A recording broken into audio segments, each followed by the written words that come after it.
my name is Hannah Guajardo, and this is my informative speech on the history of makeup. Many years ago, a legendary craft was created that shapeshifted and molded all of the generations. A craft now used by men and women all over the world to express their own personal identities and art. Makeup is what it is. Though makeup doesn't define a person, it does make the person wearing it feel very special. Whether it helps with your self-confidence or helps with your self-identity, it makes you feel good inside. Wouldn't you want to feel that way?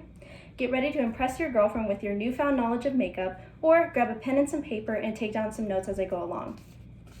How many of you know a female or a male that wears makeup? Or have you seen anyone online that wears makeup?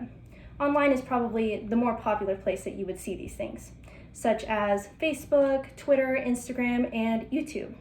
YouTube is one of the most popular platforms for makeup lovers. They teach you how to do makeup, how to wear it, and all these different types of crazy looks that you can do for holidays, birthdays, everything that you could even imagine.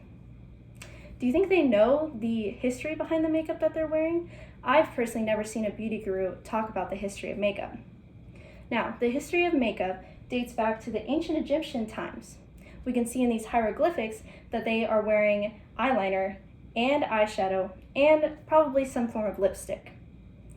You can bring these ideas into your everyday routine when you sit down to do your makeup in the morning. Imagine you're rushing to work and you have to put your makeup on with a burnt stick. I know, it seems very hard to imagine, but that's how they did it back in the day. Now, makeup has been traced back to over 7,000 years to Egypt.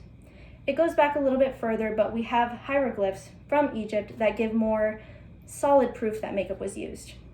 The Egyptians used eyeliner and eyeshadow, and some tribes used makeup as a form of self-expression, their ranks in society, and different things like that. Makeup was originally used for self-expression and showing your rank in other tribes. Now, these old ways of makeup do come with a health risk.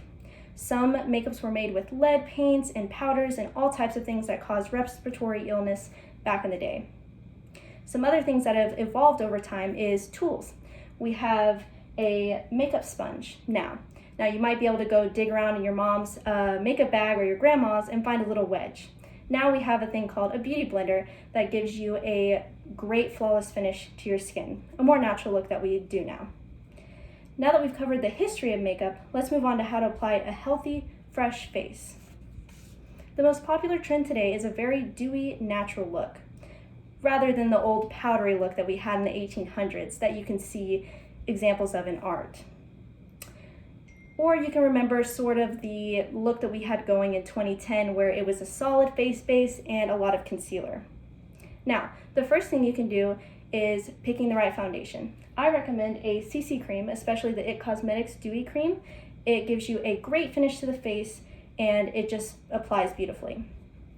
Now, another thing I would recommend is a highlighter that matches your tone of skin, a good mascara such as the MAC Cosmetics mascara, or a setting spray. A setting spray works to de-powder the face, which they probably wouldn't have liked in the 1800s.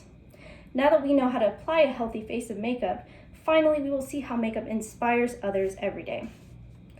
Men and women use makeup as a form of expression and a way to cover up insecurities such as acne, rosacea, and texture to the skin.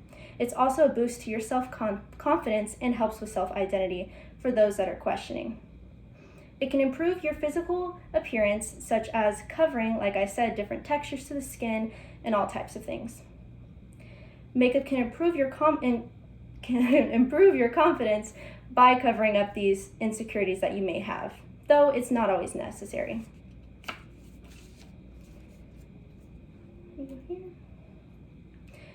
In summary, makeup has a great impact on the lives of men and women all over the world. It has an incredible historic presence throughout the decades. In addition, it's just incredible. It is incredible to see the self-identity of people blossom when they get to use makeup every day.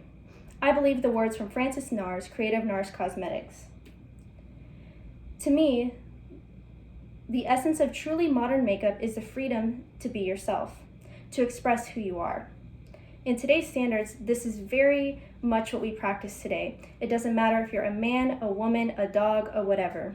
Makeup is used to express you and all of your art forms. I think that's the most beautiful thing about makeup, and that's why I chose today to talk about the history of makeup.